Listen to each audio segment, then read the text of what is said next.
sounds like a party going on. Ain't nothing but a house party.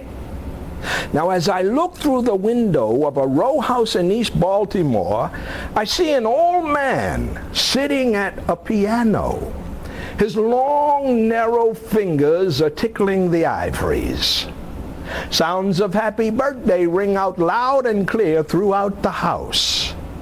Suddenly, the man at the piano turns to the crowd of friends and family members who surround him, patiently waiting to hear him play more of his music, and he says to them, "If I had known that I was going to live to be 100, I would have taken better care of myself."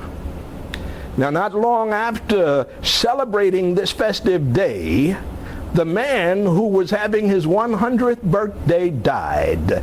That man was Eubie Blake. Now, as we travel back in history, we go back to a cold February 7. The year was 1883. James Hubert Blake was born.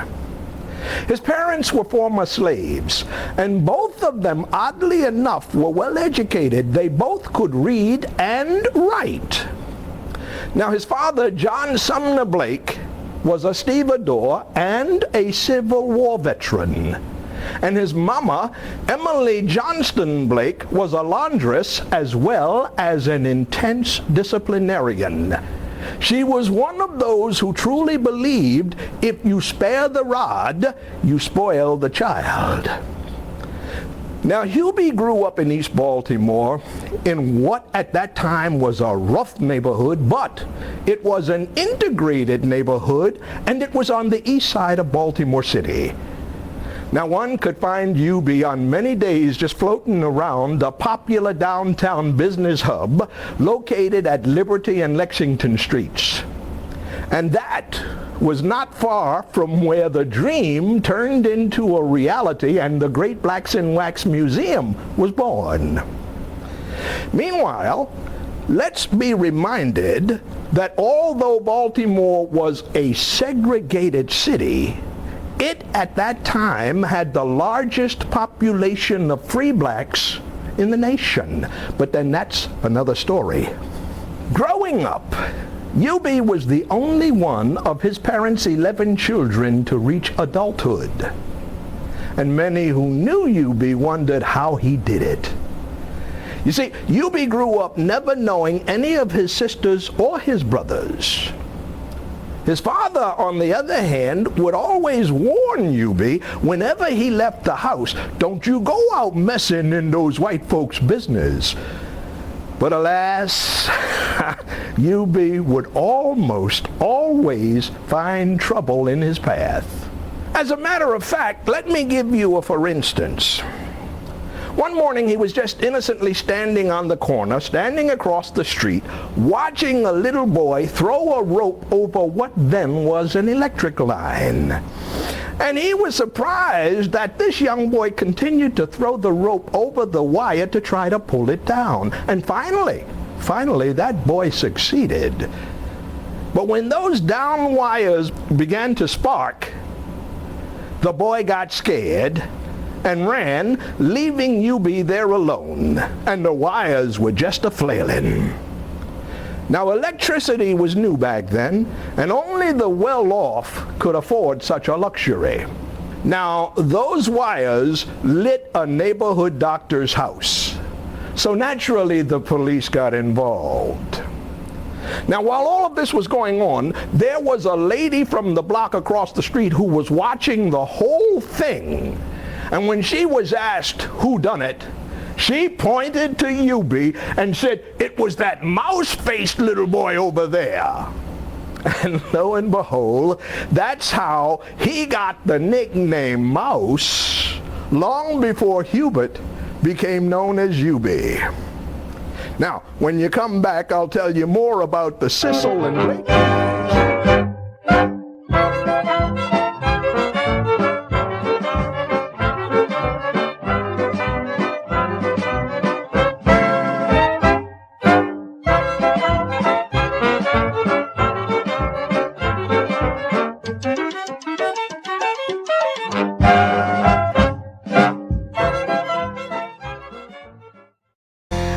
Shante Campbell, and I'm here at the Eubie Blake Center. And as you can see behind me, there is Eubie Blake. And we've got lots to show you, so stick around.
Eubie Blake Museum with Miss Kame Murphy. How are you? Hi, I'm doing fine, thank you. You know, actually, Miss Murphy, I thought that this was actually Eubie Blake's piano that he played on. No, it wasn't. It isn't his piano. Actually, Bill Cosby got Eubie Blake's piano from New York and took it down to Philadelphia, so we don't have his piano. But what we do have is we have some of the piano rolls that Eubie Blake made in 1973. Wow. And these piano rolls, this is a player piano. Oh, okay. That automatically plays. It's an electric one. Okay. In the old style ones, you know, you had to pump with your feet and whatnot. But this is an electric piano. And he made some of his rags and some of his well-known songs. He put them on piano roll in 1973. And so we have this. This rag is called Rhapsody in Ragtime. And it's very much like kind of a Gershwin type of Rhapsody in Blue, but he ragged it up or jazzed it up. And it's really, and when I tell the kids that those are Eubie Blake's fingers actually moving those keys, they get very excited about that. I bet that's right. So yes, this is a player piano.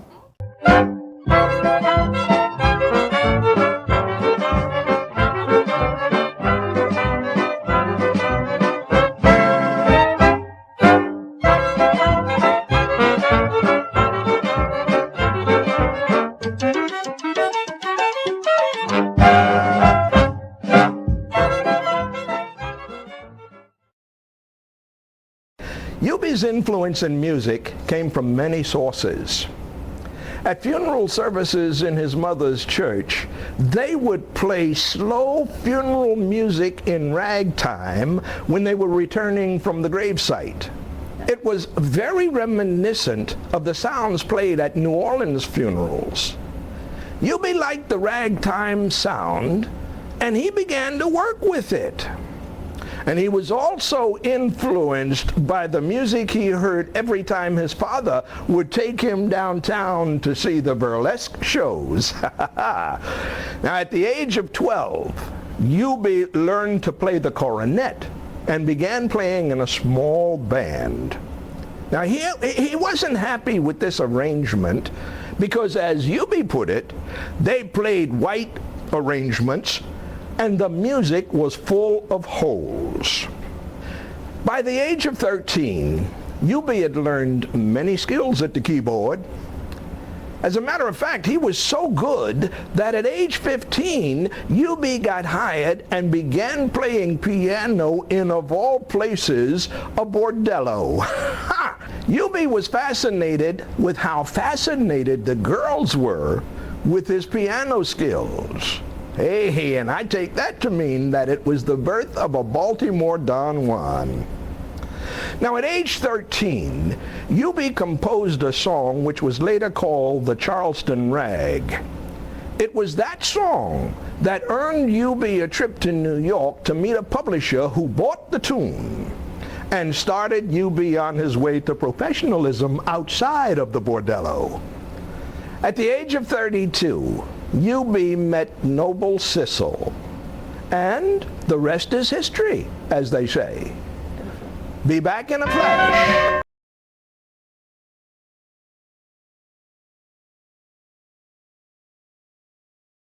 So tell me just a bit about Eubie, although I'm familiar with him and his music. Good. Well, we're trying to give a kind of a little quick sketch of Eubie Blake's life, because his life was so huge and he made so many contributions that we are just giving a little bit here and there in our exhibit. What we're doing is to try to show that he started really from humble beginnings. Yes.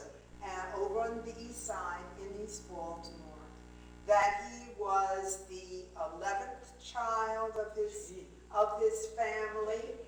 All of his younger brothers and sisters died before they were ever 2 years old or in childbirth or whatever. It was really amazing. Yes. And so, of course, when Eubie lived, when he was born, his mother just, kept hovering over him I'm sure. all the time, hoping that nothing would happen to him. And so I tell some of the school children that I think that what happened was he lived not too far from Johns Hopkins Hospital. And I think at that time, when there was a lot of pollution in the air, that maybe the mother was highly allergic to that and could not carry these children.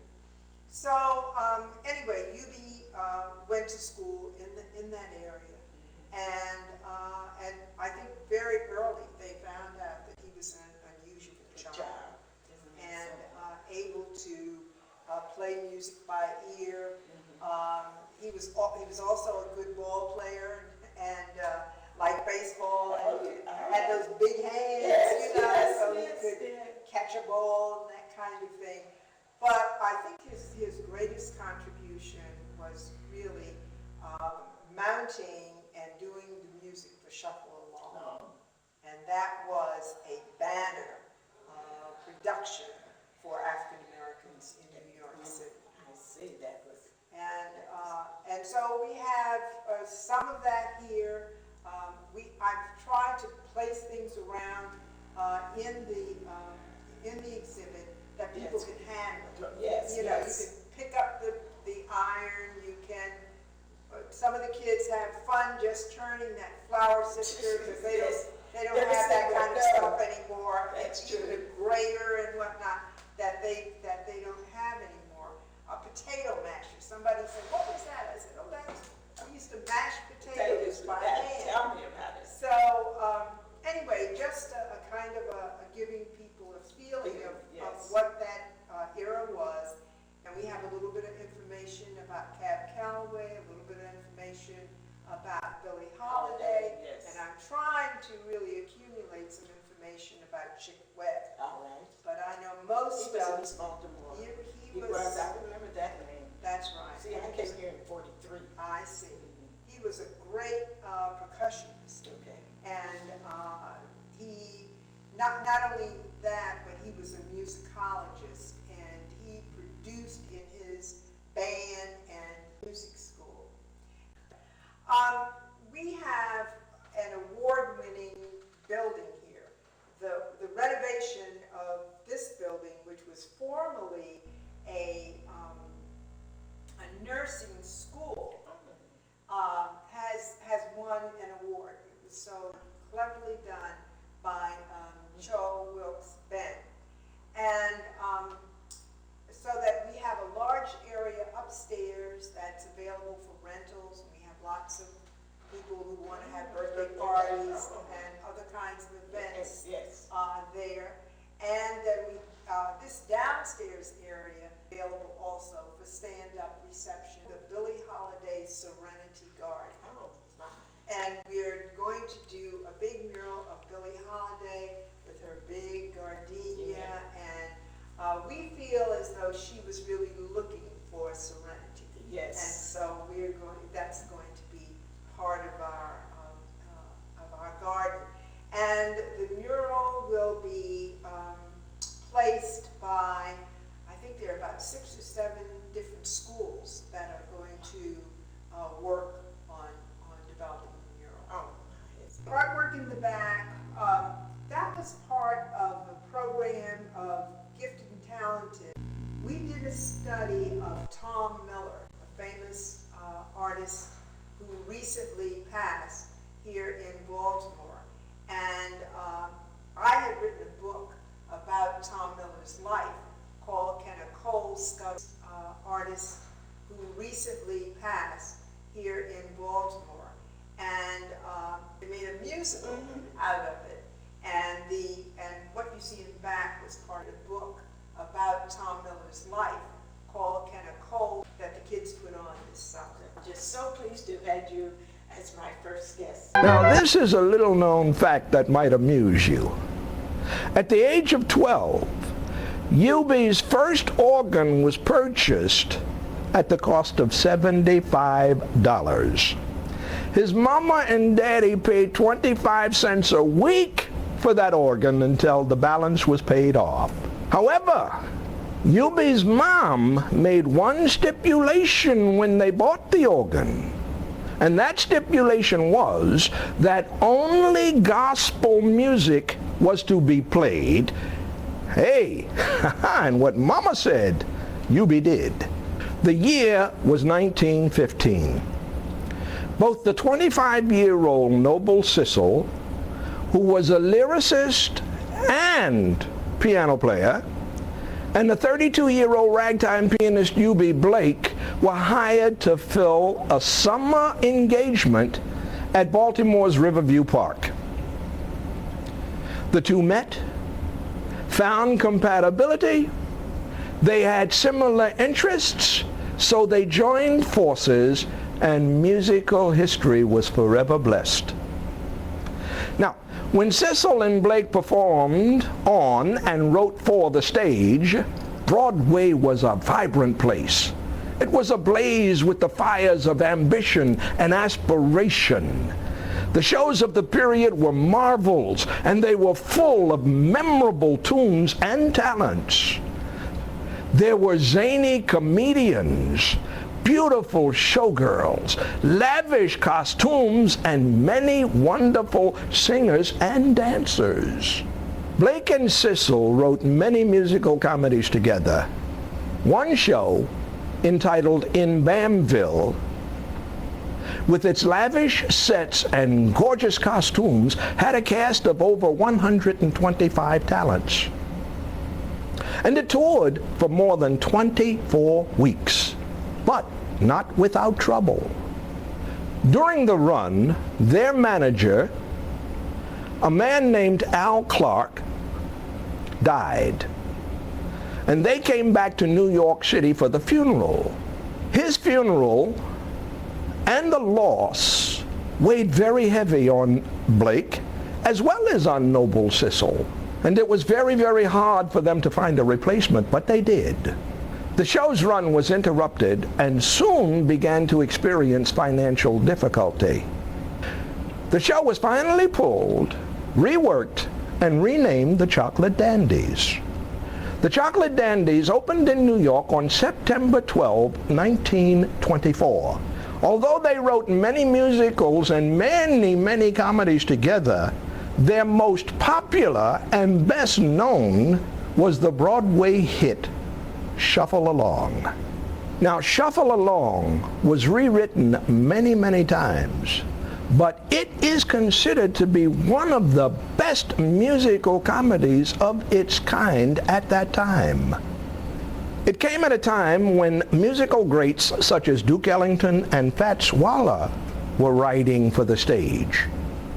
And Shuffle Along was considered to be the best of the lot, and that included Scott Joplin's Treemonisha. In 1920, Shuffle Along was booked and played in England, where it became a smash, and the two became very popular among the Brits. Eubie's upbringing in Baltimore made it very difficult for him while in England. He wasn't as polished as Noble Sissel, and his gruffness made it very difficult for him to get along with people and places. Eubie became very unhappy, and soon he wanted to come back to New York, where it all began. Reluctantly, Noble agreed. Now, this was the team's worst decision ever made, because it began what eventually would be the split of one of the greatest New York teams ever. Sissel had found his place in England, and he wanted desperately to stay. So it was a transition that was very hard for him to make, to leave England to come back to America. After they had made the decision to come back, they found that there was a very lucrative contract on the table that they both missed out on, basically because of Blake's desire to come back home. And guess what? That contract went to a little-known team that we have all come to respect and appreciate, Rodgers and Hart. During the 10 years that the team were together, many good things evolved. But also during that time period, there were many things that irritated Blake to the point where they started to move apart. Their relationship began to erode. When Sissel, who had tired of the failures that the two met once they came back to New York, decided that he was going back to England, Blake didn't appreciate. And as a result of this, the two quarreled, Sissel walked out, and the team of Blake and Sissel was no more. Did Blake ever marry? Did Blake have any children? Did his career end? Or did his life of good living continue? These are questions that you might want to ask yourself as you go about the business of researching the history of, the team of, Noble Sissel and Eubie Blake. Now, what you will learn about Eubie Blake is going to fascinate you. And what you might want to do is come on over to the Great Blacks in Wax Museum, where you will find and meet Eubie Blake, and then visit your friendly neighborhood library, where you can learn more about this team, but especially more about Eubie Blake. During Eubie's 100 years on Earth, he lost many friends, family, and peers to the Grim Reaper. And not too long after celebrating his 100th birthday, or reaching a C note, as many might say, James Hubert Blake was no more.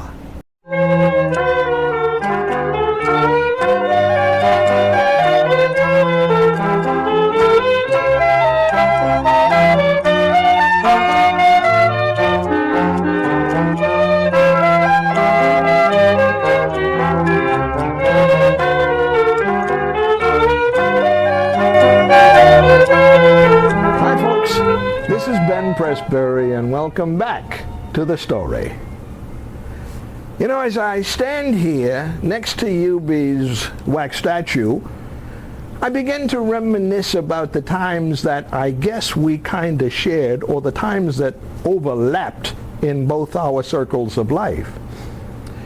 Eubie, born on the East Side, I was born on the east side, and for a while I lived maybe 5 blocks away from where his mama resided in the 900 block of Rutland Avenue. I was born and raised for the first 6 years of my life in the 1000 block of McDonough Street. Many of you might not know that street, but many of you from the east side will know it. My family, my grandmom and my mom, moved to the 14 and the 1500 blocks of Broadway, which in fact was some of the territory that Eubie traveled as a youngster as he circumnavigated the east side of Baltimore City prior to leaving here and going to New York. And I can remember, or I can imagine, that Mrs. Blake, just like my mama, my grandmama at the time, were out on Saturday mornings scrubbing the old marble steps to make sure that the neighborhoods remained clean, viable, and strong.